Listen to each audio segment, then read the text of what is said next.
Weight loss பண்றவங்க இந்த வீடியோவை சேவ் பண்ணிக்கோங்க. ஹெல்த்தியான கொண்டக்கடலை தோசை எப்படி பண்ணலாம்னு பார்க்கலாம். அதுக்கு ஃபர்ஸ்ட் 1 கப் கொண்டக்கடலை, 1/2 கப் இட்லி அரிசியை நல்லா கழுவிட்டு தேவையான தண்ணி ஊற்றி ஒரு 8 மணி நேரத்துக்கு ஊற விட்டுருங்க. நீட் மேஜிக் இன்ஸ்டா பேஜ்ல இருந்து இந்த மேஜிக் ஸ்பாஞ்ச் தான் வாங்கியிருந்தேன். நிறைய பேர் வீட்டில் ஸ்விட்ச் போர்டு கீழே இந்த வால்ல எல்லாம் பார்த்தீங்கன்னா ரொம்ப அழுக்கா இருக்கும்.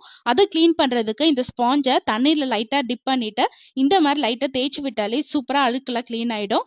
இது தண்ணியில் நினைச்சிட்டு மறுபடியும் நீங்க ரீயூஸ் பண்ணிக்கலாம். குழந்தைங்க பென்சில் கிரையான்ஸ்ல கிறுக்கி வச்சுட்டா கூட இதை வச்சு ஈஸியாக க்ளீன் பண்ணிடலாம். எந்த அளவுக்கு டிஃப்ரென்ஸ் இருக்குன்னு பார்க்கும் போதே தெரியுது.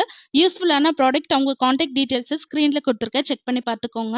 இப்போ கொண்டக்கடலை அரிசியை நல்லா ஊறி வந்துருச்சு. தண்ணி இல்லாமல் வடிச்சிட்டு இது கூடவே 2 பச்சை மிளகா, 4 சின்ன துண்டு இஞ்சி, 1/2 டீஸ்பூன் சீரகம், தேவையான உப்பு, லாஸ்ட்டாக தேவையான தண்ணி சேர்த்துட்டு தோசை மாவு பதத்துக்கு அரைச்சி ரெடி பண்ணிக்கோங்க.